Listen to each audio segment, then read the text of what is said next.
Ibu Panitera Pengadilan Tinggi Padang, Bapak Sekretaris Pengadilan Tinggi Padang, Bapak Ibu Ketua Pengadilan Negeri Sewilayah Hukum Pengadilan Tinggi Padang, Bapak Ibu yang mengikuti kegiatan refleksi kinerja Pengadilan Tinggi Padang tahun 2022 baik secara luring maupun daring yang tidak saya sebutkan satu persatu.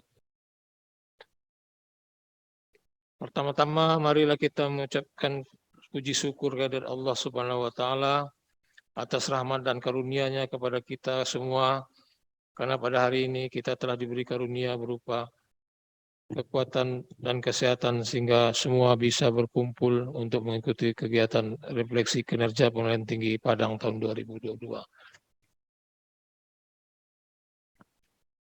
Kemudian kita sampaikan pula salawat dan salam kepada junjungan kita Nabi besar Baginda Rasulullah Muhammad SAW berikut sahabat-sahabatnya. Mudah-mudahan di yaumil akhir kita mendapat syafaat dari beliau. Amin ya rabbal alamin. Allahumma salli ala sayyidina Muhammad wa ala ali sayyidina Muhammad. Bapak Ibu yang saya hormati, refleksi kinerja Pengadilan Tinggi Padang tahun 2002 ini dilaksanakan sebagai salah satu bentuk keterbukaan informasi dan transparansi sebagai bentuk tindak lanjut dari Cetak Biru Mahkamah Agung 2010-2035, di mana Pengadilan Tinggi merupakan kawal depan korpus Mahkamah Agung di daerah yang mempunyai tugas dan fungsi. Tugas Pengadilan Tinggi Padang diantaranya: 1. Berwenang mengadili perkara pidana dan perkara perdata di tingkat banding. 2. Berwenang mengadili tingkat pertama dan terakhir sengketa kewenangan mengadili antara pengadilan negeri di daerah hukumnya. 3. Memberikan keterangan, pertimbangan, dan nasihat tentang hukum kepada instansi pemerintah di daerahnya apabila diminta, dan kewenangan lain berdasarkan undang-undang. Fungsi Pengadilan Tinggi Padang diantaranya: 1. Fungsi mengadili judicial power, memeriksa dan mengadili perkara-perkara yang menjadi kewenangan Pengadilan Tinggi dalam tingkat banding. 2. Fungsi pembinaan, memberikan pengarahan kepada pengadilan negeri yang berada di wilayah hukum Pengadilan Tinggi Padang, baik menyangkut teknis maupun non-teknis. Fungsi pengawasan, mengadakan pengawasan hukum, mengadakan pengawasan kepada pengadilan negeri yang berada di wilayah hukum Pengadilan Tinggi Padang, mengadakan pertimbangan dan nasihat tentang hukum kepada instansi pemerintah di daerah hukumnya apabila diminta. Fungsi nasihat, memberikan pertimbangan dan nasihat tentang hukum kepada instansi pemerintah di daerah hukumnya apabila diminta. Fungsi administrasi, menyelenggarakan administrasi umum, keuangan, dan kepegawaian serta lainnya untuk mendukung pelaksanaan tugas pokok teknis peradilan. Terhadap tugas dan fungsi tersebut, Pengadilan Tinggi Padang memiliki langkah-langkah strategis, diantaranya: 1. Melakukan pembinaan secara berkala dan berkelanjutan kepada seluruh pimpinan pengadilan negeri di wilayah hukum Pengadilan Tinggi Padang dengan mengingatkan untuk selalu menjaga integritas dan melakukan mitigasi risiko terhadap peluang terjadinya pelanggaran baik secara kelembagaan maupun secara personal. 2. Melakukan pengawasan kepada seluruh pengadilan negeri di wilayah hukum Pengadilan Tinggi Padang 2 kali dalam setahun. Melakukan inspeksi mendadak sidak kepada pengadilan negeri untuk memastikan pelaksanaan tugas-tugas aparatur peradilan telah berjalan sesuai dengan standar kinerja yang ada, dengan memberikan pelayanan yang informatif dan terukur baik dari segi waktu maupun output. Bapak, Ibu yang saya hormati, terkait pembinaan dan pengawasan ke pengadilan negeri di wilayah hukumnya, Pengadilan Tinggi Padang pada tahun 2022 telah melaksanakan di semester 1 periode Juni-Juli 2022 dan semester 2 periode November-Desember 2022. Dalam pelaksanaannya, di samping melakukan pengawasan reguler, Pengadilan Tinggi Padang juga sekaligus melakukan asesmen akreditasi penjaminan mutu dan monitoring evaluasi pembangunan zona integritas. Asesmen akreditasi penjaminan mutu Pengadilan Negeri Sewilayah Hukum Pengadilan Tinggi Padang dilakukan oleh asesor yang berkompeten dengan berdasarkan kepada checklist yang dikeluarkan oleh Direktorat Jenderal Badan Peradilan Umum sesuai dengan SK Dirjen Badilum nomor 1704/SK/OT 01.3/5/2022 tentang pembaruan checklist akreditasi penjaminan mutu Direktorat Jenderal Badan Peradilan Umum tahun 2002. Bulan Juni sampai dengan Juli 2002 asesmen dilaksanakan. 28 Oktober 2022, kami ulangi 28 Oktober 2022, rapat Komite Akreditasi Pengadilan Tinggi menentukan nilai bagi pengadilan negeri untuk disampaikan dari Jenderal Peradilan Umum. Setelah usulan nilai akreditasi penjaminan mutu dikirimkan tepat tanggal 3 November 2022, tim asesor Pengadilan Tinggi Padang melaksanakan rapat KK dengan tim Dirjen Badilum, di mana para asesor berusaha sekuat tenaga untuk meyakinkan tim Dirjen Badilum bahwa nilai yang diberikan tersebut sudah layak diberikan kepada pengadilan negeri di wilayah hukum Pengadilan Tinggi Padang. Alhamdulillah berkat perjuangan para asesor tersebut, nilai akreditasi pengadilan negeri wilayah hukum Pengadilan Tinggi Padang mengalami kenaikan semuanya. 1. Pengadilan Negeri Pariaman mendapatkan poin 719 predikat A excellent mengalami kenaikan 2 poin dari tahun sebelumnya. 2. Pengadilan Negeri Bukit Tinggi mendapatkan poin 710 predikat A excellent mengalami kenaikan 2 poin dari tahun sebelumnya. 3. Pengadilan Negeri Solo mendapatkan poin 718 predikat A excellent mengalami kenaikan 3 poin dari tahun sebelumnya. Pengadilan Negeri Lubuk Sekaping mendapatkan poin 720 predikat A excellent mengalami kenaikan 3 poin dari tahun sebelumnya. Pengadilan Negeri Sawalunto mendapatkan poin 718 predikat A excellent mengalami kenaikan 2 poin dari tahun sebelumnya. 6. Pengadilan Negeri Pasaman Barat mendapatkan poin 725 predikat A excellent mengalami kenaikan 5 poin dari tahun sebelumnya. 7. Pengadilan Negeri Payakumbuh mendapatkan poin 702 predikat A excellent mengalami kenaikan 4 poin dari tahun sebelumnya. 8. Pengadilan Negeri Batu Sangkar mendapatkan poin 718 predikat A excellent mengalami kenaikan 2 poin dari tahun sebelumnya. 9. Pengadilan Negeri Tanjung Pati mendapatkan poin 710 predikat A excellent mengalami kenaikan 2 poin dari tahun sebelumnya. 10. Pengadilan Tinggi Pengadilan Negeri Padang Pengadilan Negeri Padang Panjang mendapatkan poin 706 predikat A excellent mengalami kenaikan 6 poin dari tahun sebelumnya. 11. Pengadilan Negeri Lubuk Basung mendapatkan poin 750 poin 715 predikat A excellent mengalami kenaikan 2 poin dari tahun sebelumnya. 12. Pengadilan Negeri Muaro mendapatkan poin 717 predikat A excellent mengalami kenaikan 1 poin dari tahun sebelumnya. 13. Pengadilan Negeri Painan mendapatkan poin 713 predikat A excellent mengalami kenaikan 3 poin dari tahun sebelumnya. 14. Pengadilan Negeri Kota Baru mendapatkan poin 720 predikat A excellent mengalami kenaikan 4 poin dari tahun sebelumnya. 15. Pengadilan Negeri Pulau Punjung mendapatkan poin 712 predikat A excellent mengalami kenaikan 2 poin dari tahun sebelumnya. Saya mengucapkan selamat kepada Pengadilan Negeri Wilayah Hukum Pengadilan Tinggi Padang dan terima kasih kepada para asesor Pengadilan Tinggi Padang.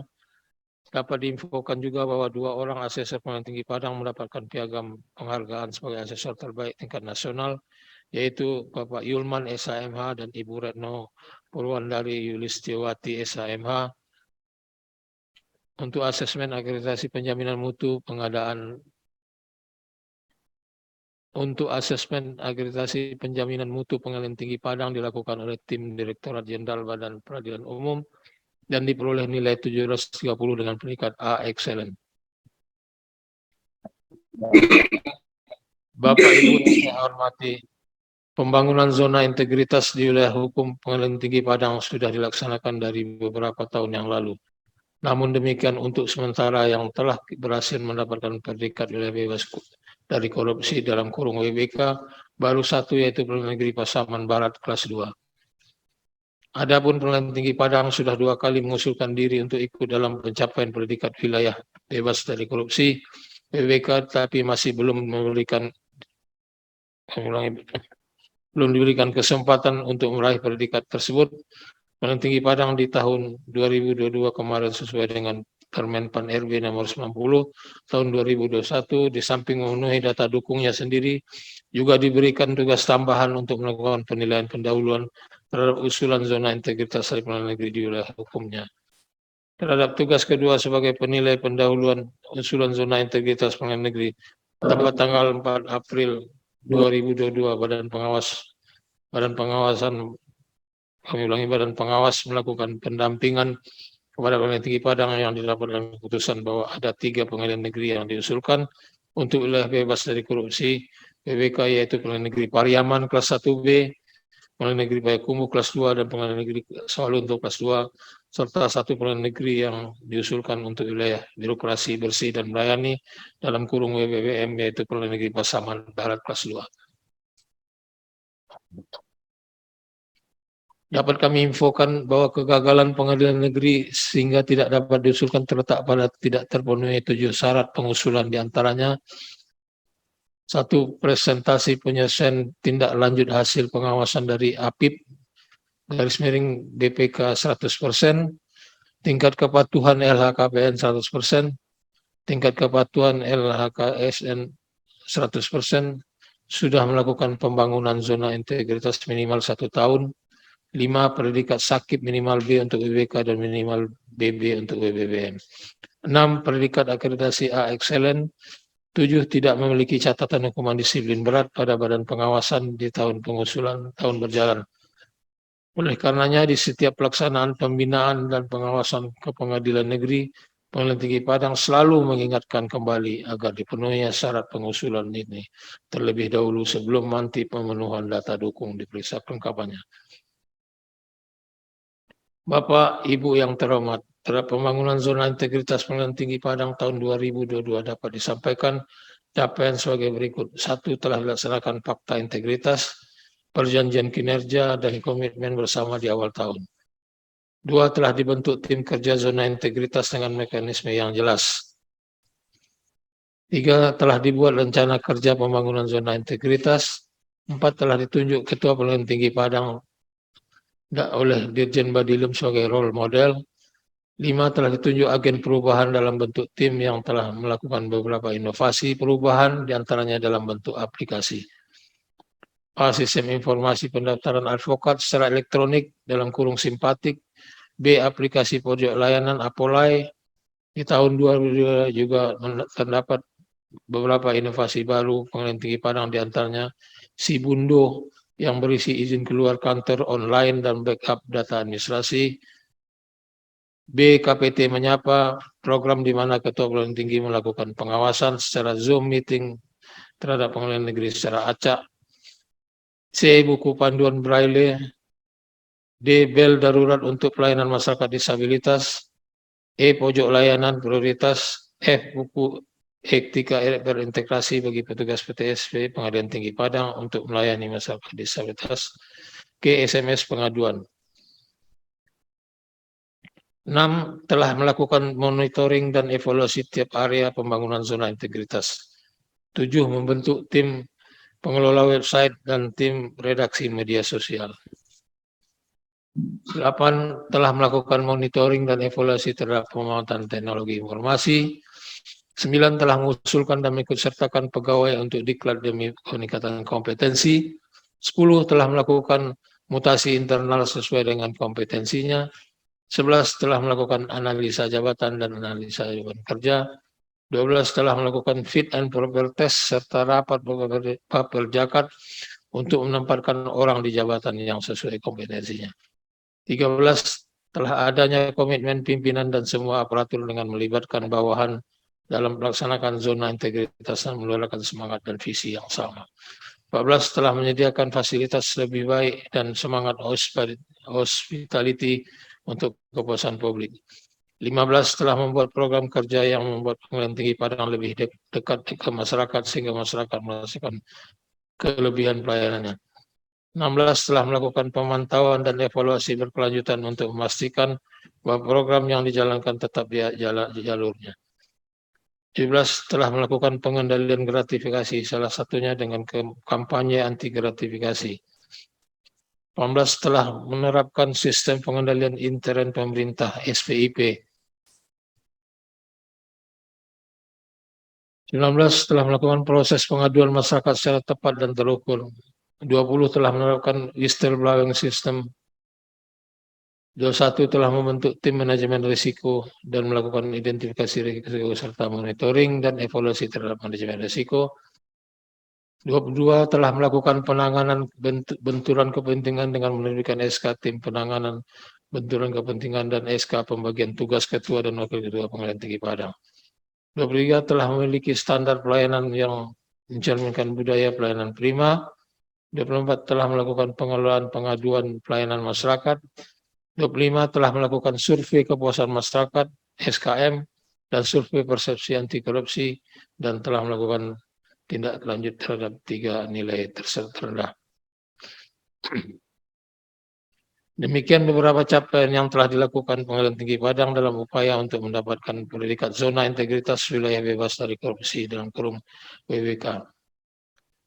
Bapak Ibu yang terhormat, dapat saya sampaikan dan ingatkan kembali bahwa kita Pengadilan Tinggi Padang dan Pengadilan Negeri sewilayah hukum Pengadilan Tinggi pada tanggal 31 Agustus 2022 melakukan perhelatan akbar dengan mendatangkan Ketua Mahkamah Agung Republik Indonesia untuk menyaksikan penandatanganan kerjasama 5 lembaga aparat penegak hukum di Sumatera Barat, yaitu Kanwil Hukum dan HAM Sumatera Barat, Kepolisian Daerah Sumatera Barat, Kejaksaan Tinggi Sumatera Barat, Pengadilan Tinggi Padang, dan BNNP Sumatera Barat demi terlaksananya berpadu di Sumatera Barat.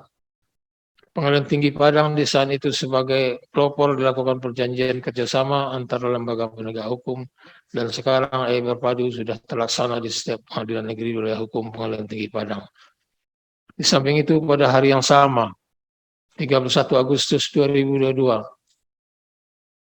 Ketua Mahkamah Agung Republik Indonesia juga meresmikan beberapa sarana prasarana Pengadilan Tinggi Padang untuk meningkatkan kinerja, yaitu peresmian Masjid Al-Mahkamah, PTSP dan Comment Center. Untuk PTSP dan Comment Center merupakan perubahan signifikan dari apa yang terdahulu telah dimiliki oleh Pengadilan Tinggi Padang.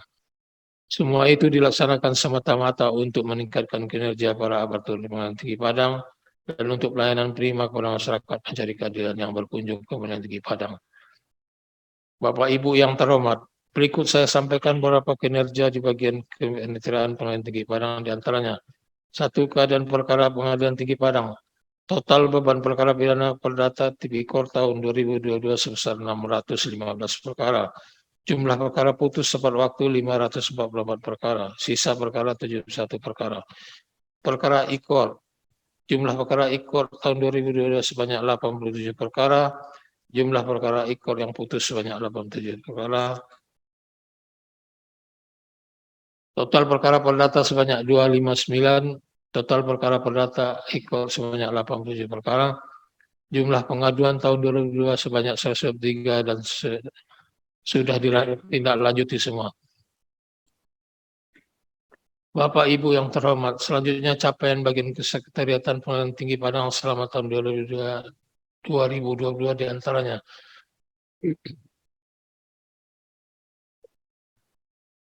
satu, nilai akuntabilitas kinerja Pengadilan Tinggi Padang tahun 2021 sebesar 77,70 kategori BB sangat baik, meningkat dari sebelumnya menilai 76,70 kategori BB. Nilai akuntabilitas kinerja Pengadilan Negeri sewilayah hukum Pengadilan Tinggi Padang rata-rata mengalami kenaikan kategori B baik untuk Pengadilan Negeri Bukit Tinggi kelas 1B dan Pengadilan Negeri Pasaman Barat kelas 2 kategori BB sangat baik. 2. Realisasi anggaran DIPA 01 dari Pagu sebesar 21 miliar 87 juta 402.000 rupiah telah terrealisasi sebesar 20 miliar 363 juta 754.125 rupiah, sehingga capaian sebesar 96,57%. Untuk realisasi anggaran DIPA 01 Pengadilan Negeri Sewilayah Hukum Pengadilan Tinggi Padang pada tahun 2022 mengalami peningkatan di mana rata-rata capaian kinerja di atas 90%. 3. Realisasi anggaran DIPA 03 dari Pagu sebesar 440 juta 320.000 rupiah telah terrealisasi sebesar Rp436.972.840 sehingga capaian sebesar 99,24%. Untuk realisasi anggaran DIPA 03 Pengadilan Negeri Sewilayah Hukum Pengadilan Tinggi Padang pada tahun 2022 rata-rata mengalami capaian kinerja di atas 85%.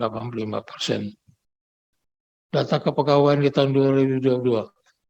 A. Kenaikan pangkat 1 orang kepaniteraan dan 1 orang kesekretariatan. B. Usul pensiun 1 orang hakim, 5 orang kepaniteraan, 5 orang kesekretariatan. C. Kenaikan gaji berkala 5 orang dari kepaniteraan dan 5 orang dari kesekretariatan. D. Terdapat 2 orang hakim dan 2 orang panitera yang pensiun. E. Telah dilakukan fit and proper test untuk calon panitera sebanyak 4 peserta dan 3 yang lulus untuk kategori panitera muda kelas 2, 6 peserta dan 1 lulus untuk calon panitera muda kelas 1B. 3 peserta dan 2 lulus untuk calon sekretaris kelas 2, 4 peserta dan 2 lulus untuk calon kasubag kelas 1B, 2 peserta dan 2 lulus untuk calon kasubag kelas 2, 3 peserta dari 2 dan 2 lulus. F. Tidak ada catatan hukuman disiplin di Pengadilan Tinggi Padang, tetapi untuk satker di wilayah hukumnya masih didapatkan 3 catatan hukuman disiplin bagi sekretaris, panitera muda dan panitera pengganti untuk menjadi perhatian kepada kita semua agar di tahun 2023 tidak ada lagi hukuman disiplin. G. Sebagai bentuk usaha peningkatan kualitas sumber daya manusia di wilayah hukumnya, Pengadilan Tinggi Padang pada tahun 2022 telah melakukan pembimbingan teknis diantaranya BIMTEK Keuangan, BMN, dan Kepegawaian pada tanggal 20 Februari tahun 2022, BIMTEK PNBP pada tanggal 20 Oktober 2022, BIMTEK Keuangan dan Penyusunan Sakit tanggal 29 November 2022. Bapak Ibu yang terhormat, berikut beberapa penghargaan yang diterima Pengadilan Tinggi Padang di tahun 2022. 1. Penghargaan dari Kanwil Hukum dan HAM Sumatera Barat atas kemitraan dan kerjasama yang baik mendukung tugas dan fungsi Kanwil Hukum dan HAM Sumatera Barat. 2. Predikat A Excellent Akreditasi Penjaminan Mutu. 3. Piagam penghargaan sebagai juara harapan. 2. Lomba PTSP, piagam penghargaan asesor terbaik tingkat nasional, piagam penghargaan dari DJPB Sumatera Barat, peringkat 1 proyek IKPA terbaik kurun waktu semester 1 tahun 2022. Dan sebagai bentuk reward Pengadilan Tinggi Padang kepada pengadilan negeri yang berprestasi, maka diberikan piagam penghargaan diantaranya kepada 1. Pengadilan Negeri Kota Baru untuk peringkat 1 nilai IKPA terbaik di PA 01. 2. Pengadilan Negeri Tanjung Pati untuk peringkat 1 nilai IKPA terbaik di PA 03. 3. Pengadilan Negeri Bukit Tinggi kelas 1B untuk peringkat 1 nilai evaluasi implementasi SEBBS kelas 1B. 4. Pengadilan Negeri Padang. Pengadilan Negeri Padang Panjang untuk peringkat 1 nilai evaluasi implementasi SEBBS kelas 2. 5. Pengadilan Negeri Pulau Punjung untuk peringkat 1 banding secara ikor. 6. Pengadilan Negeri Painan untuk peringkat 1 implementasi berpadu. 7. Pengadilan Negeri Sawah Lunto untuk peringkat 1 penyelesaian eksekusi. Di samping itu, Pengadilan Negeri di wilayah hukum Pengadilan Tinggi Padang juga mendapatkan beberapa penghargaan, diantaranya Pengadilan Negeri Padang mendapatkan penghargaan dari Badan Pengawas sebagai satker yang telah menerapkan sistem manajemen anti penyuapan SMAP. Pengadilan Negeri Kota Baru mendapatkan piagam penghargaan dari KPPN Solo atas apresiasi pelaksanaan digitalisasi pembayaran melalui kartu kredit pemerintah KKP. 3. Pengadilan Negeri Tanjung Pati mendapatkan penghargaan dari Dirjen Badilum berupa piagam penghargaan lomba pelaksanaan sidang di luar gedung pengadilan tahun 2022 meraih peringkat 1 kategori Pengadilan Negeri kelas 2. 4. Pengadilan Negeri Sawah Lunto mendapatkan penghargaan karena anugerah Mahkamah Agung berupa peringkat 1 penerimaan anugerah sebagai pengadilan terbaik dalam pelaksanaan kinerja layanan eksekusi putusan perdata kategori Pengadilan Negeri dengan beban perkara kurang dari 500.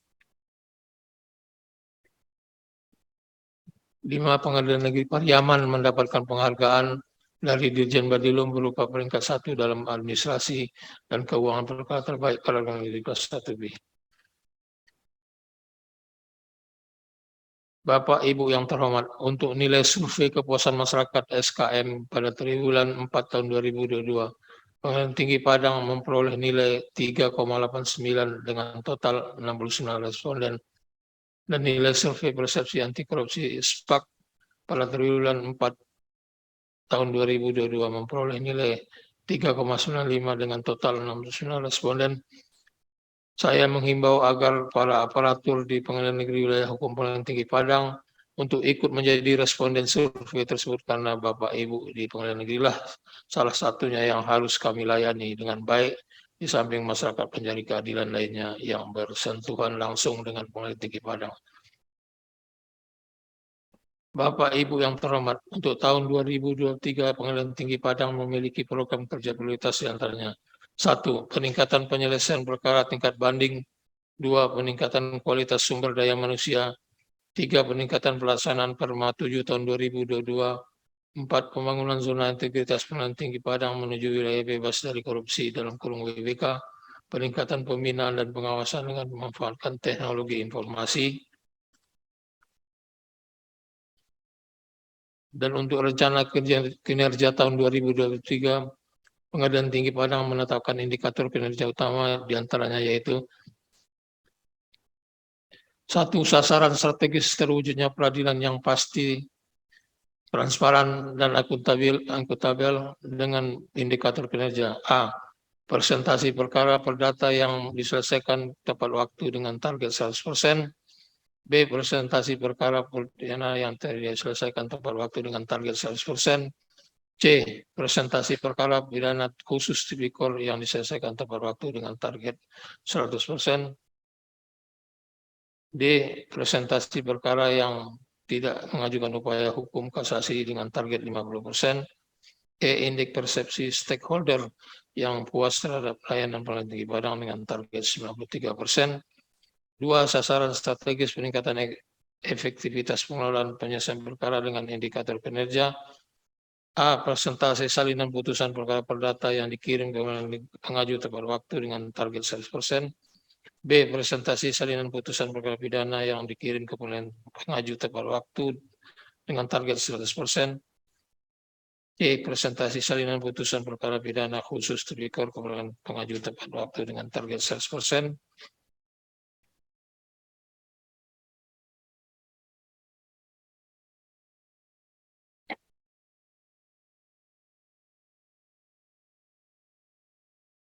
Bapak Ibu yang terhormat, dengan semangat kebersamaan dan kerja keras dari seluruh komponen, saya yakin semua kekurangan kita di tahun 2022 akan akan bisa diperbaiki di tahun 2023 ini. Oleh karenanya saya memohon peran serta Bapak Ibu untuk dapat mewujudkan lembaga peradilan yang bersih dan berwibawa di Sumatera Barat ini. Sebelum saya menutup penyampaian refleksi kinerja ini, saya atas nama pribadi dan pimpinan Pengadilan Tinggi Padang mengucapkan selamat tahun baru 2023. Semoga dapat membawa kemajuan, kesuksesan, dan kebahagiaan bagi kita semua. Amin ya rabbal alamin. Akhirnya marilah kita sama-sama berdoa, semoga Allah SWT, Tuhan Yang Maha Esa, senantiasa memberikan kesehatan dan perlindungan kepada kita semua. Amin ya rabbal alamin. Wabillahi taufiq wal hidayah. Wassalamualaikum warahmatullahi wabarakatuh.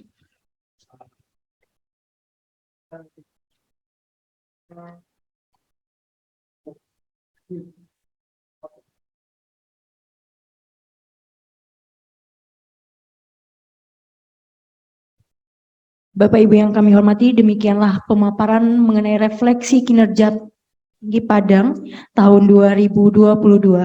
Untuk selanjutnya kita masuk ke sesi tanya jawab yang akan dipimpin oleh Sekretaris Pengadilan Tinggi Padang, Bapak Endri Novian SE, disilakan. Baik, terima kasih. Assalamualaikum warahmatullahi wabarakatuh.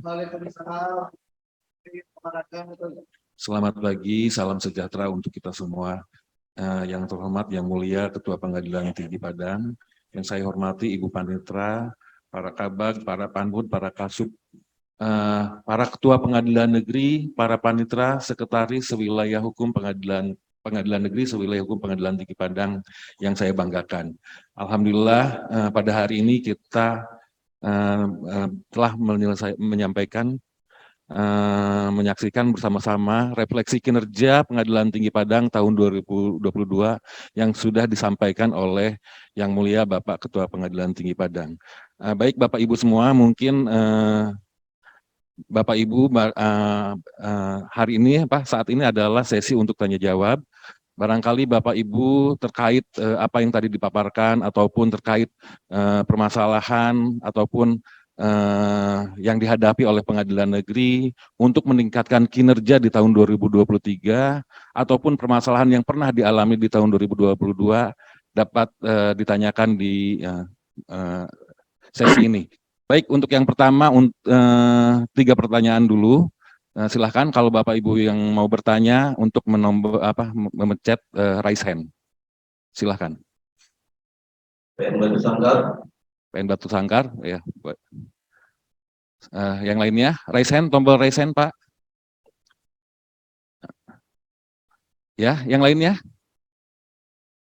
Atau satu-satu aja dulu ya, Pak, bisa langsung dijawab biar langsung ini. Atau gimana, Pak Ketua? Langsung ada satu aja. Baik, dipersilahkan Pak Ketua dari PN Batu Sangkar. Terima kasih atas kesempatan diberikan kepada PN Batu Sangkar. Assalamualaikum warahmatullahi wabarakatuh.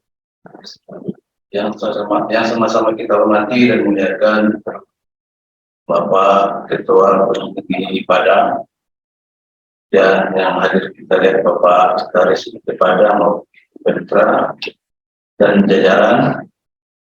Terus tentunya seluruh PN di Depok PT Padang saya hormati.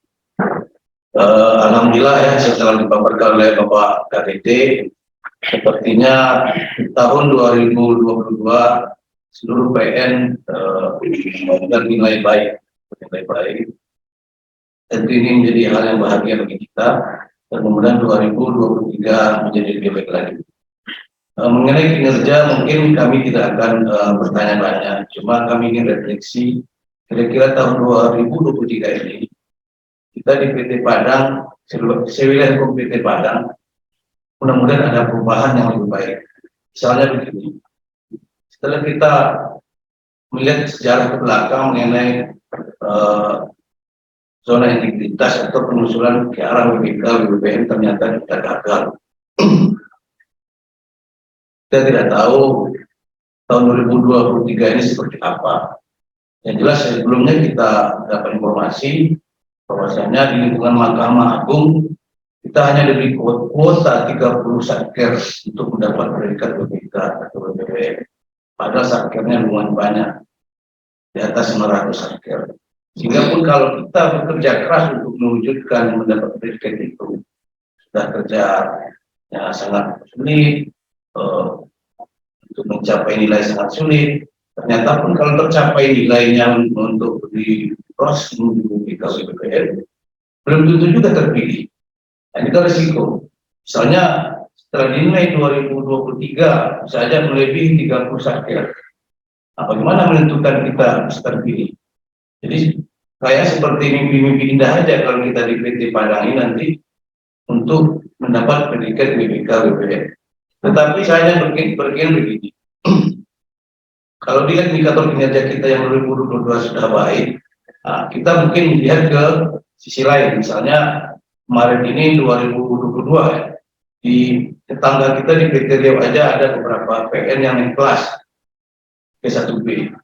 Nah, saya berharap mungkin melalui bantuan atau kekompakan kita bersama di wilayah PT Padang, tahun 2023 ini ada pertambahan sedikit di wilayah hukum PT Padang, di samping tujuannya juga untuk menambah kelas 1B, juga untuk kesejahteraan kita yang di PN tersebut. Nah, mungkin seperti itu yang saya harapkan. Terima kasih yang mulia. Assalamualaikum warahmatullahi wabarakatuh. Jadi pertanyaannya coba saya simpulkan. bagaimana apa namanya upaya kita untuk bisa kenaikan kelas gitu ya Pak Ketua? Ya, karena juga kita perhatikan, ini hanya cerita di belakang, bahwasanya di antara sekitar yang ada juga sudah ada B untuk naik ke jabatan K1B, ini juga ada panitera kita. Nah, mungkin nanti ke depannya kalau pergeseran untuk jabatan dan juga untuk peningkatan jabatan, menguntungkan di wilayah hukum PT Padang kalau ada pertambahan 1B. Ya, tujuan saya nggak begitu jelas ya Pak. Bicara kita bersama di PT Padang untuk ke depannya. Oh gitu. Ya, baik. Silakan Pak Ketua.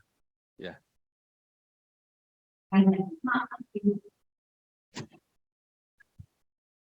Terima kasih Pak Ketua Batu Sangkar atas pertanyaannya.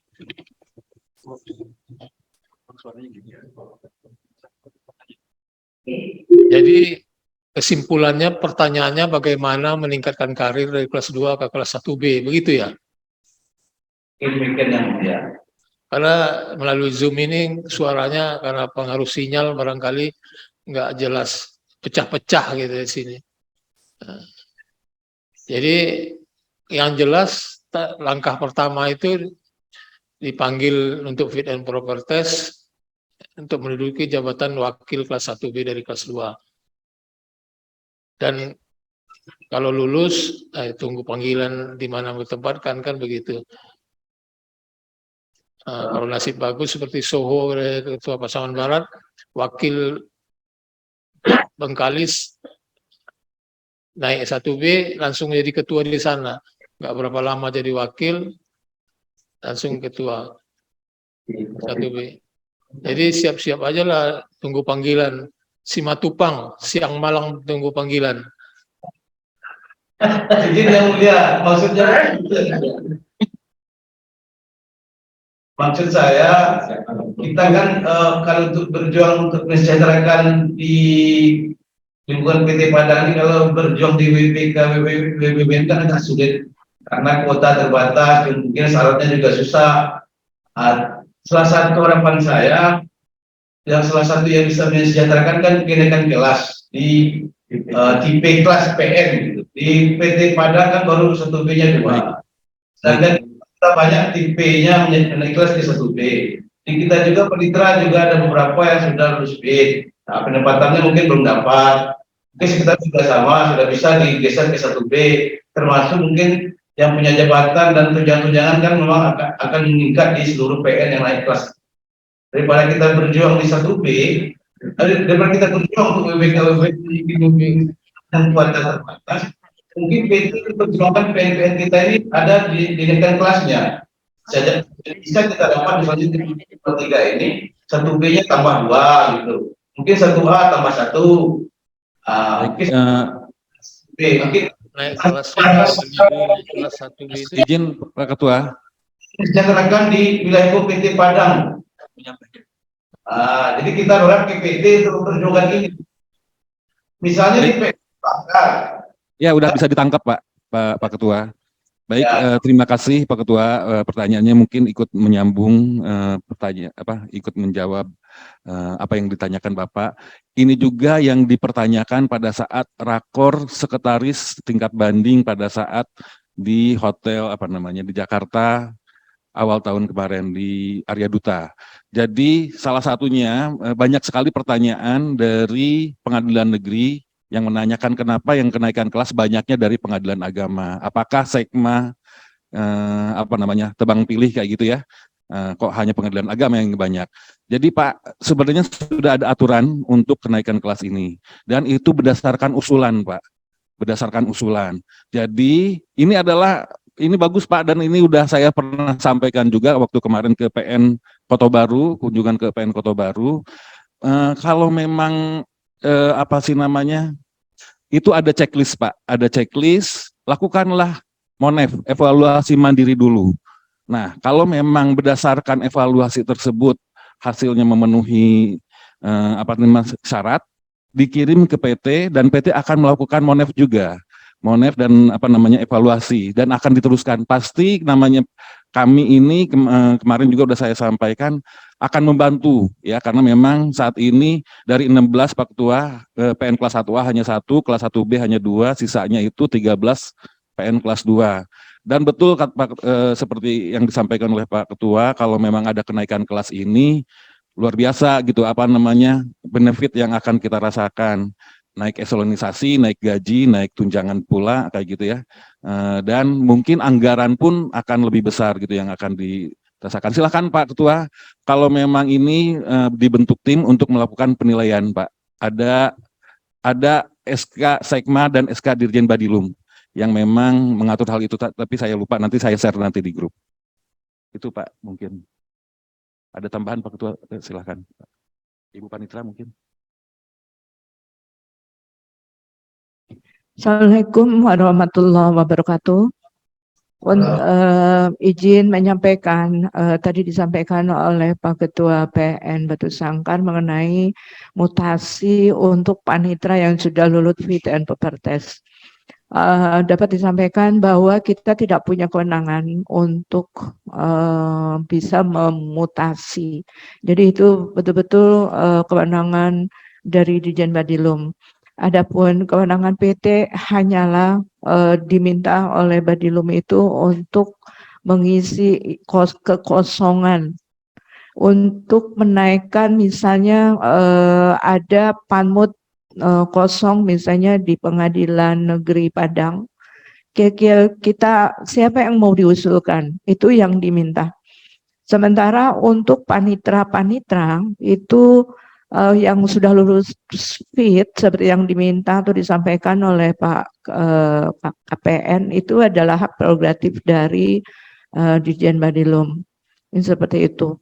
Kalau untuk yang dimaksud mengenai misalnya kenaikan kelas pengadilan, bahwa di Sumatera Barat kelas 1A hanya 1, kelas 2, 1B hanya 2, lalu kelas 2-nya ada 13.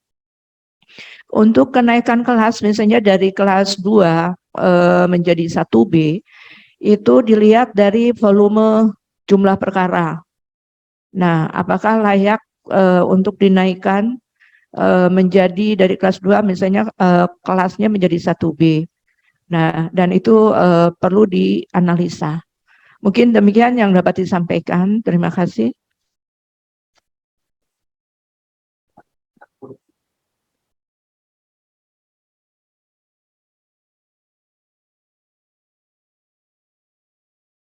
Itu udah ada yang raise hand, siapa? PN mana itu yang pertama? PN Bukit Tinggi silakan Pak. Sama PN yang kedua, PN siapa itu? PN Padang. PN Bukit Tinggi dulu silakan Pak.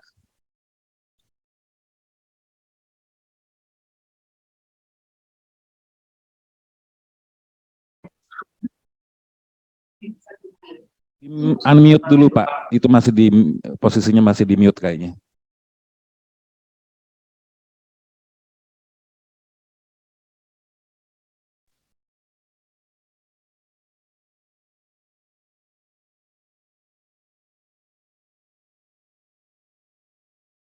Ya, mungkin karena ada jaring gangguan koneksi. Untuk PN Padang dulu sekarang. Silahkan Pak Ketua.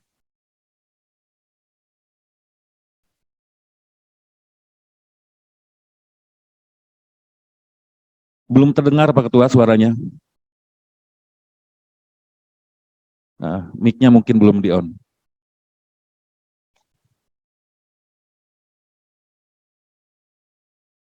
Masih belum, Pak. Sudah di-mute ya? Sudah di-unmute ya? Udah ya? Mic-nya itu, Pak. Langsung aja padahal ya, Pak.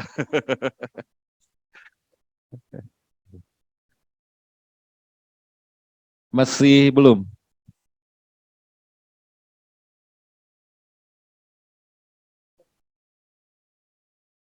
Ada lagi yang raise hand, mungkin sementara Bapak itu ada gangguan teknis ya, PN. PN Pariaman dulu ya Pak Ketua, mohon untuk bagian teknisinya untuk memperbaiki itu kayaknya mic-nya. PN Pariaman silahkan Pak. Baik, tes. Ya, terdengar jelas Pak, silahkan Pak. Baik, bisa dengar jelas suaranya Pak? Terdengar Pak, terima kasih Pak, silahkan Terima Pak. kasih Pak Sekretaris. Assalamualaikum warahmatullahi wabarakatuh. Waalaikumsalam warahmatullahi wabarakatuh. Selamat pagi, salam sejahtera buat kita semua. Yang sama kita hormati, Yang Mulia Bapak KPT Padang, Ibu Panitra dan Bapak Sekretaris, dan kepada seluruh rekan-rekan Satker Sewilayah Hukum Pengadilan Tinggi Padang. Baik, kami dari PN Pariaman ada sedikit mengajukan pertanyaan kepada Yang Mulia Bapak KPT. Ini terkait masalah teknis Pak KPT, terkait penerapan Perma nomor 7 tahun 2022. Jadi kami di lapangan pada penerapan Perma 7 2022 ini ada beberapa permasalahan-permasalahan yang kami temukan dalam penerapan Perma nomor 7 tahun 2022. Terkait dengan kewajiban para pihak untuk melaksanakan persidangan secara e-litigasi, kemudian ada kendala-kendala dari pihak itu sendiri terkait dengan persyaratan untuk melaksanakan sidang e-litigasi tersebut. Jadi kami berharap nantinya mungkin bisa diberikan bimbingan atau bimbingan teknis bagaimana penerapan Perma 7 2022 ini. Mungkin beberapa permasalahan yang kami temukan itu bisa kami sampaikan atau sebutkan permasalahan-permasalahan tersebut yang akan disampaikan oleh Pak Afdil. Silakan. Izin Yang Mulia Afdil Azizi atas perintah daripada Bapak Ketua PN Pariaman, bahwa permasalahan bahwasanya pemberlakuan daripada Perma 7 tahun 2022 ini tidak diikuti oleh update daripada aplikasi e-litigasi atau e-court tersebut. Sehingga pada saat penerapan di lapangan, kami Majelis Hakim kemudian sampai dengan tingkat operator dan meja e-court pun dalam hal memberikan keterangan kepada pengguna layanan juga menjadi tidak ada ketemu solusi. Salah satu contoh bahwa Perma nomor 7 tahun 2022 mengharuskan semua perkara perdata itu dilangsungkan secara e-litigasi, khusus terkait dengan jawab-menjawab. Setuju atau tidak setuju pihak tergugat itu melaksanakan e-litigasi, maka harus dilaksanakan secara e-litigasi atau elektronik atau e-court tersebut. Menjadi hambatan adalah bila mana tergugat tidak setuju, kemudian juga tidak membuat suatu akun, sedangkan di dalam Perma nomor 7 tahun 2022, jawaban daripada tergugat harus dimasukkan dalam aplikasi e-court. Sedangkan pihak tergugat tersebut tidak mempunyai akun, tidak mempunyai email, kemudian atau tidak mempunyai nomor ponsel, atau mereka tidak setuju menyerahkan hal-hal terkait dengan data tersebut. Sehingga meja PTSP atau meja e-court atau panitera pengganti yang diharuskan memasukkan jawaban ke dalam aplikasi e-court atas nama pihak yang tidak setuju tersebut menjadi terkendala. Nah, kemudian lagi dalam hal karena ada salah satu pihak yang tidak setuju, maka klik daripada persidangan secara e-litigasi, fitur secara sidang litigasi juga tidak bisa diklik oleh operator daripada e-court tersebut. Kemudian pertanyaan lain Pak, permasalahan lain adalah terkait dengan panggilan secara tercatat di dalam Perma nomor 7 tahun 2022 ini. Dalam FGD, Forum Diskusi Grup yang diadakan oleh PN Pariaman, yang di bawah dipandu oleh Bapak Ketua dan Bapak Wakil, bahwasanya panggilan tercatat itu menjadi multitafsir dalam penerapan di lapangan. Apakah tercatat itu masih menggunakan tugas fungsi daripada jurusita, karena sama-sama tercatat dalam suatu relas, atau tercatat itu menggunakan jasa pengiriman ekspedisi surat, seperti pos telekomunikasi, JNE atau TIKI dan sebagainya. Seperti kalau kita konkordansikan seperti yang dilakukan oleh perkara TUN yang tercatat itu adalah yang tidak dilakukan oleh jurusita tetapi dilakukan oleh jasa pengiriman surat. Khusus PN Pariaman, karena belum ada pembimbingan teknis sebagaimana yang disampaikan oleh Bapak Ketua PN Pariaman tadi, bahwa selama ini kami mentafsirkan bahwa surat tercatat itu adalah surat relas sebagaimana yang disampaikan oleh jurusita. Selain daripada halnya email daripada yang yang diatur di dalam Perma nomor 7 tahun 2022 tersebut. Mungkin itu Pak dari kami secara teknis lapangan. Kami kembalikan kepada Bapak Ketua Pengadilan Negeri Pariaman.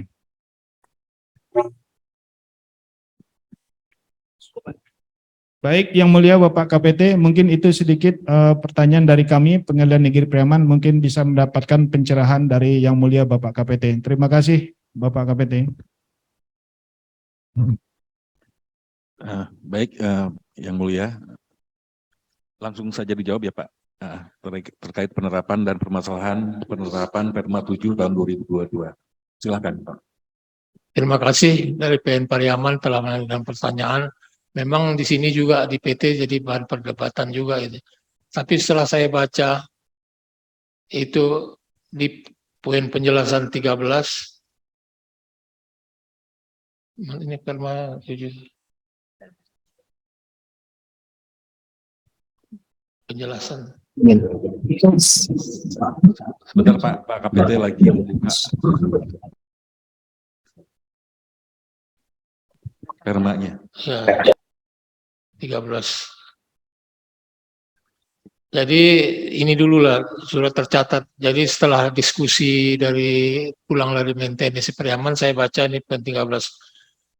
Surat tercatat adalah surat yang dialamatkan kepada penerima dan dapat dibuktikan dengan tanda terima dari penerima dengan menyebutkan tanggal penerimaan. Nah, ini masalahnya cukup sudah selesai, cukup jelas. Ya. Itu poin 13 itu dikatakan surat tercatat adalah surat yang dialamatkan kepada penerima dan dapat dibuktikan dengan tanda terima dari penerima dengan menyebutkan tanggal penerimaan.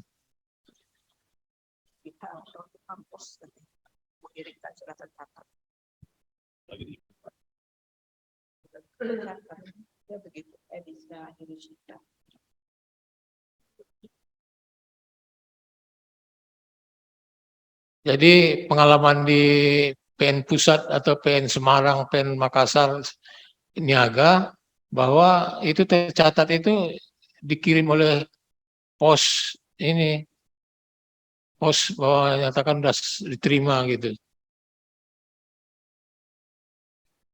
Dan dapat dibuktikan dengan tanda terima dari penerima dengan menyebutkan tanggal penerimaan. Jadi dari pos atau ini yang nggak jelas memang dari pos atau dari jurusita.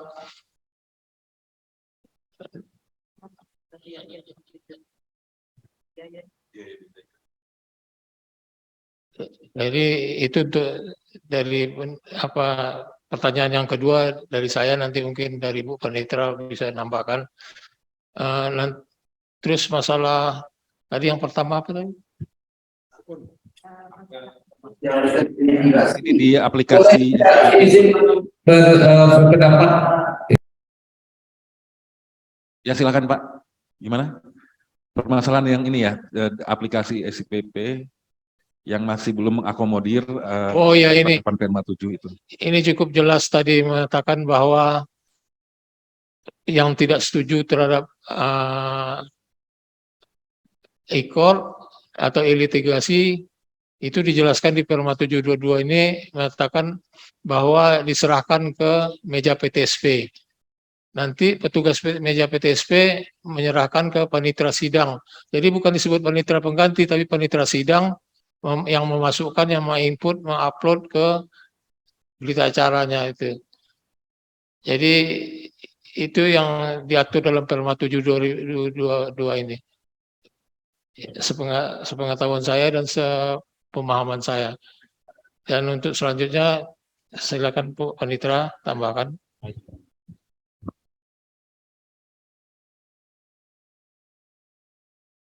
Assalamualaikum warahmatullahi wabarakatuh.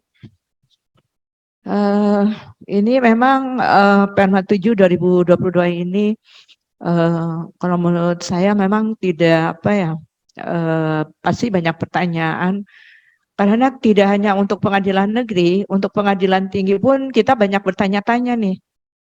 Bagaimana nih pelaksanaannya? Memang betul tadi bahwa semua perkara yang didaftar melalui e-court dia harus litigasi, itu mau tidak mau. Bagi pihak yang tidak mau secara litigasi, maka dia dipanggil melalui surat tercatat. Nah, pertanyaannya adalah surat tercatat itu dikirim apakah oleh jurusita ataukah oleh pos? Itu tadi yang pertama. Lalu yang kedua, mengenai jawab-menjawab bahwa apabila tergugat menolak, tergugat tidak punya email. Lalu bagaimana pemberitahuan bahwa misalnya setelah memberikan jawaban tergugat, lalu dimasukkanlah replik oleh penggugat, dari mana tergugat tahu bahwa replik sudah masuk, dari mana dia tahu pengunduran sidangnya tanggal berapa, karena dia tidak punya akun. Itu adalah permasalahan yang memang kita pikirkan juga di pengadilan tinggi. Bagaimana kita memberitahu kepada tergugat karena dia tidak bisa membuka akun untuk e-court karena dia menolak untuk e-court. Sementara untuk jawab-menjawab, apabila tergugat sudah diberitahu mengenai sidang pertama untuk jawaban dan jawaban diserahkan kepada PTSP, maka yang menerima adalah panitera sidang. Panitera sidang memasukkan ke dalam e-court mengenai jawaban dari tergugat. Setelah itu ada pengunduran sidang. Bagaimana? Maka dia diberitahukan kembali melalui surat tercatat. Bahwa litigasi itu tidak ada biaya kalau kita melihat seperti itu. Tidak ada biaya untuk panggilan karena dia melalui email. Dilihat dari permasalahan bahwa semua harus melalui e-court, maka mau tidak mau pengadilan negeri harus memungut biaya untuk panggilan tergugat melalui surat tercatat. Surat tercatat. Saya pernah menanyakan itu kepada Yang Mulia Ketua Mahkamah Agung pada saat beliau ada acara di UNAN. Beliau mengatakan bahwa surat tercatat yang dimaksud adalah melalui pos.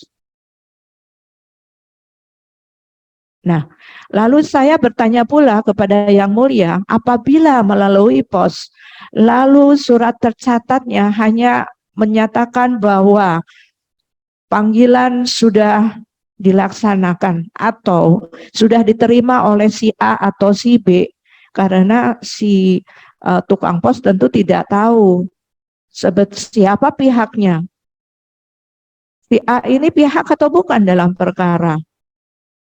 Nah, ini yang menjadi permasalahan yang saya sempat bertanya kepada Yang Mulia Ketua Mahkamah Agung. Bagaimana dia bisa dinyatakan sah dan patut? Pasal 17 dinyatakan bahwa apabila sudah dipanggil melalui surat tercatat, maka dia sudah sah dan patut. Sementara sah dan patut itu tidak bisa dipenuhi apabila dia dipanggil melalui pos. Karena tidak sah dia dilaksanakan bukan oleh jurusita. Tidak patut dia apabila dia 3 hari sebelum persidangan dimulai, 3 hari kerja. Bagaimana kita berhitung sah dan patut? Sementara Perma sendiri bilang bahwa itu harus sah dan patut. Bapak-bapak dan ibu-ibu, kalau menurut saya, tetap kita laksanakan dulu Perma 7 ini, yaitu kita panggil melalui pos, laksanakan dia sebelum 3 hari persidangan. Kita tidak tahu apakah dia sampai 3 hari sebelum persidangan ataukah 2 hari sebelum persidangan, pokoknya kita laksanakan dulu. Nah, kalau misalnya ada permasalahan-permasalahan yang memang ada, silakan disampaikan kepada pengadilan tinggi dan akan kami sampaikan kepada Mahkamah Agung semua permasalahan yang ada di Perma 7 2022. Nah, seperti itu ya. Lalu mengenai akun untuk tergugat yang tidak bersedia, maka kita memang tidak membuatkan akun untuk mereka. Karena semuanya adalah memakai surat pemberitahuan. Baik dia pemberitahuan putusan ataupun pemberitahuan pengunduran persidangan. Jadi, ini tugas yang harus dilaksanakan oleh pengadilan negeri. Setiap ada pengunduran sidang, maka kepada tergugat yang tidak mau litigasi, apa boleh buat, harus diberitahukan melalui surat. Laksanakan itu 3 hari sebelum persidangan berikutnya. Apabila penggugat mengajukan replik, maka replik itu harus di-print oleh Panmut, dan Panmut menyerahkan printout tersebut kepada tergugat melalui surat tercatat. Nah, jadi Bapak-bapak dan Ibu-ibu di sini yang terhormat Ketua Pengadilan harus membuat biaya perkara untuk pos, dihitung dari mulai panggilan sidang, pemberitahuan pengunduran sidang, lalu untuk pemberitahuan putusan. Silakan nanti karena tidak mungkin, karena yang namanya perdata itu biaya harus ditanggung oleh pihak, tidak oleh negara, beda dengan pidana. Mungkin begitu yang bisa disampaikan. Ya, ya Bu. Ya, terima kasih. Terima kasih Ibu yang mulia Bapak KPT dan Ibu Panitra. Tetapi ada pendapat atau tanggapan ini Bu, bahwa bagaimana nanti, karena ini panggilan itu adalah terkait dengan adanya hak yang diajukan di situ. Bagaimana nanti majelis hakim menilai bahwa suatu panggilan itu telah sampai dan diterima oleh para pihak, tetapi tidak ada tanda terimanya oleh dari jasa kurir atau ekspedisi tersebut.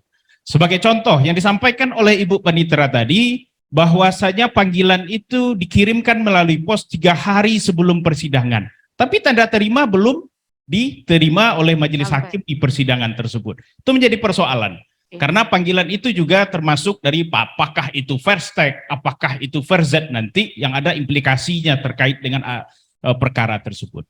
Kemudian yang kedua, bila mana si tergugat tidak mau menyerahkan, tidak mau membuat akun atau email, kemudian dia secara hard copy, dia menyerahkan jawabannya, kemudian nanti panitia sidang memasukkannya di dalam litigasi atau aplikasi e-court tersebut.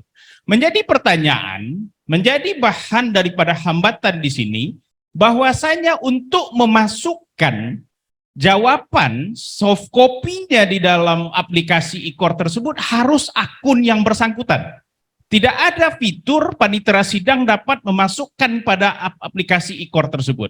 Karena tidak ada fiturnya di dalam aplikasi e-court tersebut. Nah, kemudian selanjutnya terkait dengan biaya perkara. Jadi ada double pengenaian perkara bila mana nanti dikalkulasikan oleh kasir pada saat panjar perkara itu ditafsirkan. Yang pertama adalah panggilan secara pos dibebankan juga kepada masing-masing atau diperhitung juga terhadap masing-masing pihak yang ada di perkara. Kemudian panggilan melalui biasa, manual, konvensional. Berarti ada dua. Ada dua di situ Ibu kendalanya. Hubungannya nanti adalah apakah pengenaan double daripada panjar perkara pertama melalui pos, yang kedua melalui tercatat, itu apakah nanti tidak menjadi daripada doublenya biaya pemanggilan, sedangkan penilaian sah atau tidak panggilannya secara pos tersebut belum bisa kita nilai dari hanya sebagai tanda pengiriman. Seharusnya nilai sah dan panggilannya itu adalah didapat daripada tanda penerimaan daripada panggilan itu diterima oleh si pihak tersebut. Cukup ya. Jadi itu saja Ibu. Jadi kendala-kendala ini kami alami untuk menjalankan amanah daripada Perma nomor 7 tahun 2022 ini. Begitu, kembali ke Pak Ketua. Baik, itu mungkin dari kami Ibu Panitra. Terima kasih Ibu Panitra. Ya, ini tambahan. Kita harus kembali ke azas dalam filsafat hukum ini kan begitu. Bahwa kita menuju peradilan modern. Jadi kita jangan yang pikirkan yang kecil mengabaikan yang besar. Oleh karena itu untuk mendukung peradilan modern itu kan harus pakai teknologi informasi. Jadi kita bukan merugikan para pihak, tapi para pihak itu harus mengikuti kemajuan zaman kan begitu. Nah, tapi akhirnya semuanya itu kita bikin catatan, nanti kita ajukan ke Dirjen Badilum. Nanti tolong tambahkan Pak Ketua Pariaman bahan-bahan yang dijawab oleh ini, persoalan ini dijawab begini, timbul permasalahan seperti bilang Pak Abdul tadi kan. Jadi kenapa kok niaga nggak masalah? Niaga dari Jakarta Pusat itu tercatat juga itu kalau nggak mau panggilan nggak datang. Iya. Tapi kalau biaya tadi memang tujuan dari peradilan modern ini azasnya kan sederhana, cepat, biaya ringan. Kalau banyak kayak gitu jadi ringan lagi, biaya mahal jadinya kan. Saya setuju juga itu gitu. Jadi oleh karena itu dibikin catatan atau permasalahan yang timbul dari aman, nanti kami lanjutkan ke Dirjen Badilum Jakarta. Siap Yang Mulia, nanti akan kami buat catatan-catatan dalam permasalahan Perma 7 2022 dalam penerapannya di lapangan. Terima kasih Yang Mulia. Arahannya Pak. Ya, berlaku untuk semua PN. Kalau ada permasalahan ya Pak, ajukan aja pertanyaan, nanti kami lanjutkan. Kan pertama diwajibkan oleh Mahkamah Agung, kalau ada permasalahan daerah ajukan ke PT dulu. Kalau PT nggak bisa jawab, selesaikan, baru diajukan ke Mahkamah Agung, ke Dirjen Badilum khususnya SEQ. Oleh karena itu mungkin ada dari PN lain yang ingin menanyakan masalah juga, silakan diserahkan kepada Pak Sekretaris. Terima kasih.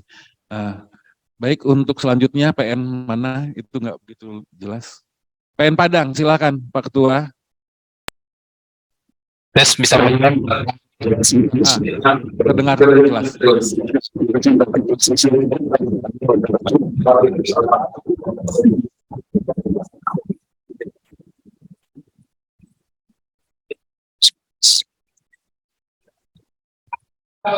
Masih belum Pak.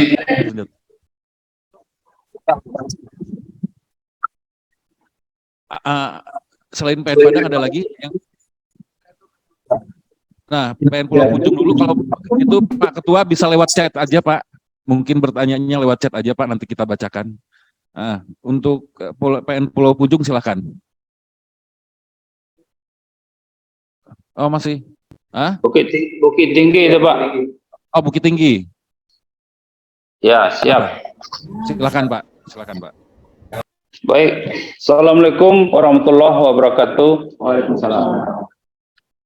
Yang kami hormati, yang kami muliakan Pak KPT, yang kami hormati Bu Panitra, Pak Sek, kemudian Pak Kabak dan jajaran, dapat kami laporkan hadir di PN Bukit Tinggi dalam acara ini. Pertama Ketua, barusan Wakil izin karena ke rumah sakit, Pak Panitra, Pak Sek hadir, dan para penmut.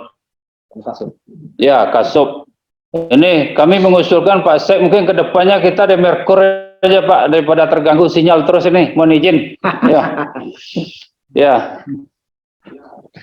Baik, terima kasih atas waktu yang diberikan. Ini karena refleksi, kan ini evaluasi Pak ya, jadi kami tidak akan banyak bertanya, karena tadi juga apa yang akan kami tanyakan sudah ditanya sama rekan-rekan. Tapi paling tidak kami akan evaluasi juga apa yang kami kerjakan. Ya, pertama tentu mengenai eksekusi. Ya, bagaimanapun hebatnya suatu pengadilan kalau tidak ada eksekusi itu kosong aja itu Pak. Ya, jadi kami melakukan eksekusi di PN Bukit Tinggi termasuk delegasi dari Kabupaten Agam itu berhari-hari, berminggu-minggu, ya sampai malam, sampai ke hutan itu kami lakukan. Tapi memang sebagaimana yang disampaikan juga oleh beberapa narasumber waktu pertemuan eksekusi, karena ini adalah tantangan oleh KPN ya. Jadi ketika pengacara atau pemohon mengajukan eksekusi, kita akan didesak untuk cepat eksekusinya. Tapi kalau dia di pihak yang tereksekusi, dia akan menyurati supaya tidak tereksekusi. Nah, inilah kendala-kendala kami yang rentan dengan pengaduan. Sehingga memang kami mengusulkan memang harus ada dirjen sendiri yang mengatur eksekusi, sebagaimana disampaikan oleh narasumber di pertemuan kita di hotel Merkur atau Santika di Padang. Ya, satu ya. Yang kemudian mengenai ikut ini Pak, banyak juga nih pengaduan. Ya, banyak pengaduan. Ini sebenarnya PH-nya ini sudah setuju untuk litigasi. Tetapi ketika nanti kemarin nih kami ada permasalahan. Jadi dia menyatakan buat pengaduan sampai ke bawah, tidak diberitahu putusan segala macam. Itu sudah ikut dengan litigasi. Kapan pula kita mau ngantarkan surat ke rumah? Jadi akhirnya kami klarifikasi lagi ke bawah. Ya begitulah. Ini karena refleksi dan evaluasi, begitulah yang kita lakukan hari demi hari di PN. Jadi kami mohon juga di PT tetap memberi masukan, arahan kepada kami, dan juga tentu membentengi kami. Demikian yang mulia. Assalamualaikum warahmatullahi wabarakatuh. Waalaikumsalam warahmatullahi wabarakatuh. Silakan Pak. Soal eksekusi. Ya, terima kasih dari Bukit Tinggi. Masalah eksekusi yang pemohonnya ingin cepat-cepat dilaksanakan eksekusi, termohonnya eksekutor gugatnya mengatakan jangan dieksekusi, kan gitu. Nah, itulah makanya menurut senior-senior kita eksekusi itu adalah seni. Tapi berdasarkan azas juga, jangan bahwa kalau ada objek yang di dalamnya yang jadi istilahnya jangan karena ingin mencapai prestasi, prestise, dilibas saja semua asal ada mau eksekusi karena menghabiskan jangan begitu juga. Jadi harus dilihat pertimbangannya, permasalahannya apa dan tantangannya apa, kan begitu. Kalau memang nggak mungkin dieksekusi ya jangan dieksekusi, kan begitu. Kita kan nggak menguasai, kalau nggak ketua sendiri yang tahu dengan panitera, kan eksekusi dipimpin oleh seorang ketua, dilaksanakan oleh panitera, kan begitu di lapangan. Oleh karena itu, itulah masalah eksekusi tadi. Terus yang kedua masalah apa tadi ya?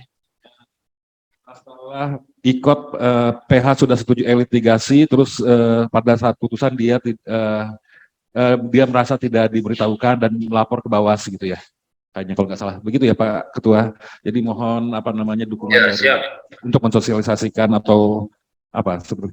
Ya, masalah ikor itu kan untuk memenuhi azas sederhana, cepat, biaya ringan, kan begitu. Oleh karena itu kalau sudah dipenuhi, malah kalau saya baca Perma 1 2019 sekarang sudah diganti dengan Perma 7 2022 ini, bahwa tidak ada lagi membacakan putusan itu, karena memasukkan putusan ke dalam SPP sudah menyatakan terbuka untuk umum. Jadi oleh karena itu sebetulnya kita masih seperti manual juga membacakan putusan di persidangan kan gitu, karena takut pengaduan-pengaduan begitu.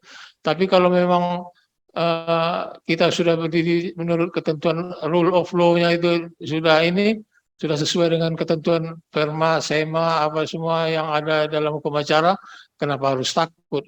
Jadi ketuhanan aja pun dia surati, kita nggak takut. Tapi kebetulan alamannya nggak ada Tuhan.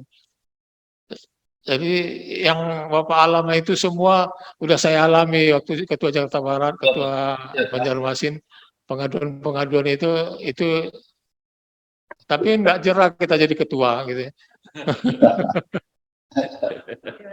Panggil KAI, panggil Bawas. Jadi ini tambahan dari Bu Panitra udah terlalu bisik. Tambahan dari saya. Silakan Bu. Iya, terima kasih Yang Mulia. Yang terhormat Bapak Ketua Pengadilan Tinggi, langsung aja nih mengenai penggugat yang merasa tidak diberitahukan putusannya, padahal dia melalui litigasi. Jadi pada saat majelis hakim membacakan putusan dan dia diupload ke dalam e-doc serta direktori putusan, maka tidak serta-merta penggugat akan mendapatkan atau membaca putusan dari e-docnya.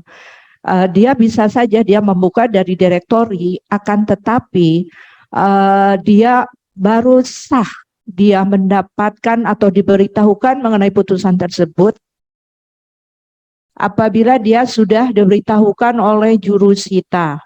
Jadi jurusita melalui e-court dia akan memberitahukan, silakan kami beritahukan putusan ini, dan nanti akan muncul notifikasi mengenai tenggang waktu dia untuk mengajukan banding. Jadi untuk mengeceknya apakah jurusita sudah memberitahukan kepada pihak-pihak, itu bisa dibuka oleh panitra.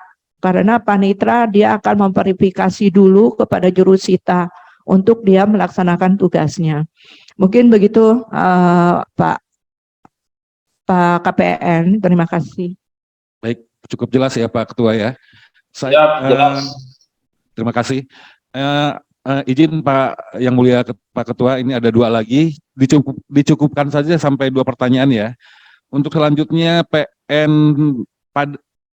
Lubuk Sikaping, silakan.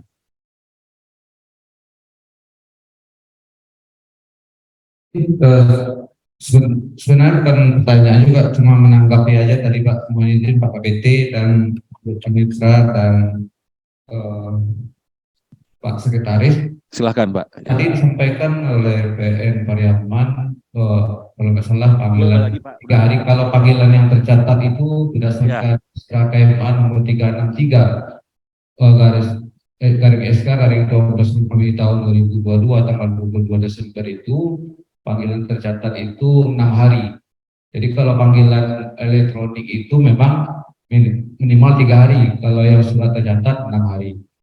Kemudian terkait di dalam SK KMA nomor 363 itu, di situ dijelaskan bahwa apabila dalam suatu perkara itu tergugatnya ada beberapa orang, misalnya salah satu pihak itu salah satu tergugat setuju dengan beracara secara elektronik, maka dilanjutkan persidangan secara elektronik atau litigasi. Sedangkan untuk pihak tergugat yang tidak setuju dengan sidang secara elektronik akan diajukan seperti biasa, akan tetapi dalam pengajuan jawaban atau repliknya itu jawaban dan repliknya itu harus diajukan melalui PTSP sebelum hari sidang, dan panitera pengganti lah yang akan mengupload jawaban dan repliknya itu ke dalam SIP namanya, di dalam ikut itu, atau SIP kalau di dalam SKKMA itu. Kemudian memang di dalam SK itu yang tercatat itu memang di pengiriman, akan tetapi akan timbul kalau tadi dibilang bahwa persidangan wajib secara elektronik semua. saya nggak sependapat juga, karena untuk penekanan beracara secara elektronik dalam perkara perdata ini di dalam SKKMA itu hanya memang ditegaskan kalau pihak setuju itu hanya dicatat dalam berita acara persidangan. Kalau yang terma yang lama, terma apa di oh ya, kalau di dalam mediasi elektronik harus secara tulis. Kalau di dalam terma terbaru di petunjuk teknisnya di SKKMA itu hanya dicatat dalam berita acara persidangan. Cuma kalau dinyatakan itu wajib semuanya sidang elektronik, nggak dikenai biaya, saya nggak sependapat juga, karena di dalam SKKMA itu dikala dalam suatu gugatan itu misalnya alamat dari pihak tergugat ini tidak diketahui, apabila dalam gugatan dilampirkan oleh pihak penggugat itu alamat elektroniknya, itu bisa dilakukan panggilan secara elektronik secara langsung. Nah, jikalau setelah dilampirkan alamat elektroniknya dipanggil lewat elektronik, ternyata Pak Ketua, ada ya, pertanyaankah Pak? Atau hanya tanggapan? tanggapan aja. Nanti kalau memang seperti itu, seperti yang disampaikan oleh Pak Ketua tadi, tanggapan ataupun masukan terkait pelaksanaan ataupun permasalahan pelaksanaan penerapan Perma 7 tahun 2022 bisa dikirimkan secara surat aja Pak. Oh, gitu. Ya nanti dibuatkan linknya. Ya, terima kasih ya Pak. Baik, untuk selanjutnya mungkin PN Padang sudah sempat raise hand dan malah udah bertanya. Coba diberi kesempatan lagi untuk PN Padang. Bisa nggak? Coba silakan Pak Ketua. Wah, masih belum ya? Aduh, ya udah Pak, masih belum bisa Pak. Ya, masih belum bisa. Kalau begitu PN Pulau Punjung dulu, silakan PN Pulau Punjung. Habis ini masih diberi kesempatan untuk PN Padang. PN Pulau Punjung, silakan. Baik Bapak, terima kasih kesempatannya. Di sini kami bertanya masalah berpadu Bapak. Oh silakan. Yang pertama masalah pelimpahan. Ada kendala setelah ada update aplikasi Bapak. Sebelumnya untuk input data tersangka itu bisa dilakukan oleh jaksa atau penuntut umumnya. Tapi sekarang yang dilakukan oleh penyidik. Tapi sekarang ada kejadian penyidiknya lupa untuk input data tersangka. Nah, di dalam aplikasi e-Berpadu ketika data berkas sudah dikirimkan dalam e-Berpadu kepada jaksa, jaksa tidak bisa mengembalikan kepada penyidik untuk melakukan perbaikan. Sementara dalam akun jaksa juga tidak bisa memperbaiki data tersangka tersebut. Nah, ketika akan melimpahkan ke PN sehingga perkara yang dilimpahkan tersebut tidak ada data tersangkanya atau data penahanan tersangkanya seperti itu. Kita bisa melakukan perbaikan saat verifikasi, tapi perbaikan itu hanya bisa diakses oleh akun penuntut umum atau jaksa. Tidak bisa sampai ke akunnya penyidik, Bapak. Tapi sehingga perbaikan itu juga tidak bisa dilakukan. Yang kedua masalah BNN atau PPNS, Pak. Untuk akun BNN sekarang sudah bisa dibuat, tetapi BNN di wilayah hukum PT Padang itu kan cuma 4 Pak. Untuk wilayah hukum PN Pulau Punjung itu adalah BNN Sawalunto. Kemarin sudah ditanyakan kepada Pak Hafiz di Mahkamah Agung, cukup 1 PN saja yang membuat, sehingga kami PN Pulau Punjung tidak tahu apakah akun BNN Sawalunto sudah ada atau belum gitu Pak. Dan untuk akun PPNS ternyata dalam fitur pembuatan akun masih banyak instansi PPNS yang belum masuk di dalam pilihannya Bapak. Contohnya di sini sering berperkara itu adalah Balai Penegakan Hukum Kawasan Hutan. Itu tidak ada dalam PPNS Pak. Mungkin itu saja Bapak, terima kasih.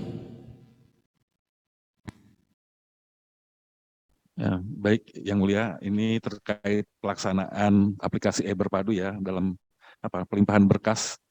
Banyak permasalahan menu-menu, terutama Apa sih kalau ada, saya juga belum begitu paham karena yang melaksanakan sebenarnya kan pengadilan negeri ya yang memang lebih apa namanya dalam kesehariannya untuk berpadu ini.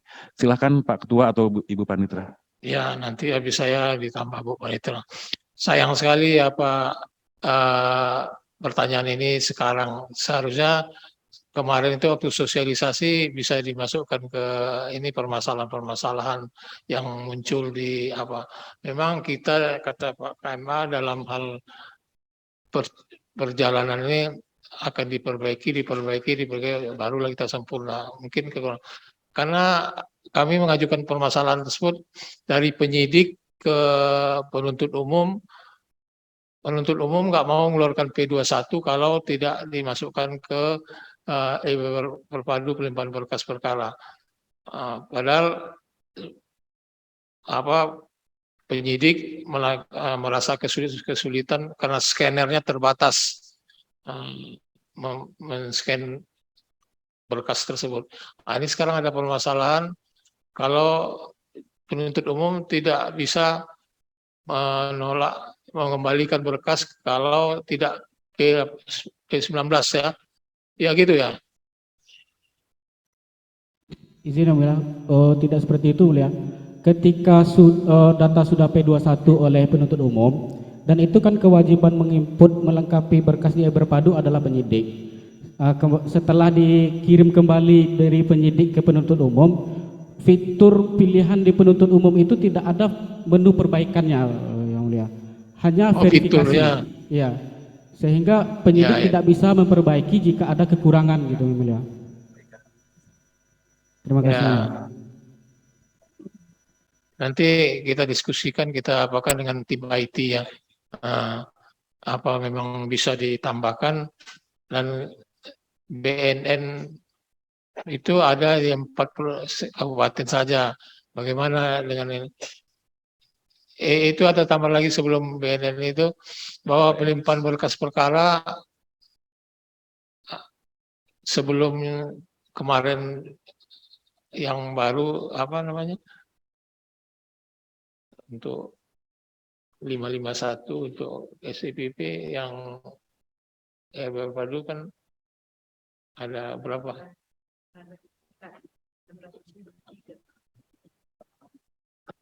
Ada 8. Enggak. Fitur apa bukan fitur apa namanya itu yang renovasi yang terbaru. Bukan.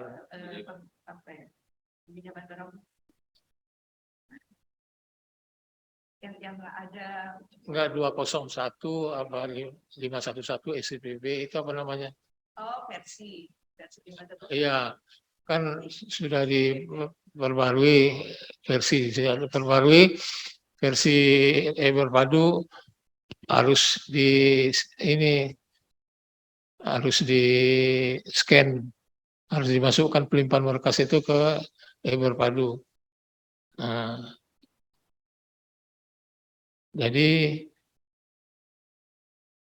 yang tidak ada BNN-nya itu dibuatkan akun masing-masing bisa katanya tim IT itu. Jadi kalau BNN Sawalunto dibuatkan akun tersendiri, itu koordinasi dengan IT lah. Jadi untuk lengkapnya mungkin ditambah sama Bu Panitra berpadu tersebut.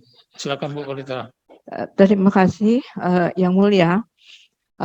Mengenai berpadu ini memang di versi 411 dan sekarang versi terbaru 511 bahwa pelimpahan berkas melalui berpadu itu nanti langsung di-link atau diadopsi ke e-court. Nah, adapun mengenai perbaikan dari penyidik ke bukan dari penyidik, dari penuntut ke pengadilan, kalau misalnya ada perbaikan tidak ada fiturnya, nanti coba kita komunikasikan itu ke Humas ya, ke Humas sebagai pengembang. Nah, mungkin demikian saja yang bisa disampaikan. Tadi ada tambahan, saya mohon maaf mengenai Perma 7 ini PN Pariaman. Tadi saya bilang 3 hari ya pengiriman surat tercatat oleh jurusita. 3 hari itu untuk e-court Saya lupa. Kalau untuk surat tercatat itu 6 hari sebelum dia bersidang. Begitu ya, saya perbaiki nih. 6 hari, 3 hari hanya untuk e-court melalui email, panggilan elektronik. Demikian. Nanti kalau misalnya memang ada masalah-masalah seputar e-Berpadu, seperti tidak ada tidak ada fitur atau fitur untuk perbaikan, silakan dibuat surat ke PT, nanti PT teruskan ke Humas. Oh iya, ada WA group kita ya, betul-betul. Ya. Kita sudah bikin WA group mengenai e-Berpadu. Nah, boleh di sana silakan tadi Baikkan. yang bertanya ya lewat Pak Ketuanya, karena Pak Ketuanya sudah masuk ke dalam grup atau kepada panitranya. Di sana juga ada Pak Sobandi, di e-Berpadu kita itu ada Pak Sobandi, mudah-mudahan segera bisa di follow up. Demikian, terima kasih. Baik, terima kasih Yang Mulia Ibu Panitera. Sudah cukup jelas ya, nanti untuk permasalahan e-Berpadu bisa disampaikan melalui grup e-Berpadu gitu ya Pak, Bu. Biar bisa langsung ditanggapi oleh Humas dan ada karo Humasnya langsung malah di sana. Baik, satu penanya lagi diberi kesempatan kepada Pengadilan Negeri Padang, KPN Padang. Silakan Pak, coba cek sound. Ini enggak jadi. Ya, bisa langsung aja Pak ke sini, Bapak dekat nanti kalau memang ini. Baik, bagaimana Yang Mulia? Cukup aja untuk sesi kali ini? Oh ya, baik. Untuk saat ini, sesi saat ini tanya jawab cukup sampai sekarang. Kalau ada pertanyaan selanjutnya bisa disampaikan secara tertulis kepada Ketua Pengadilan Tinggi Bengkulu. Untuk Bengkulu, mohon maaf. Padang masih suka. Nah, untuk permasalahan Perma 7, penerapan Perma 7 tahun 2022 itu sudah disampaikan link di grup TAPM. Silahkan Bapak Ibu untuk menyampaikan melalui link tersebut. Baik, demikian sesi tanya jawab ini saya akhiri. Billahi taufiq wal hidayah. Wassalamualaikum warahmatullahi wabarakatuh. Kembali ke MC. Demikianlah sesi tanya jawab mengenai refleksi kinerja Pengadilan Tinggi Padang tahun 2022. Selanjutnya menyanyikan lagu Bagimu Negeri. Hadirin dimohon berdiri.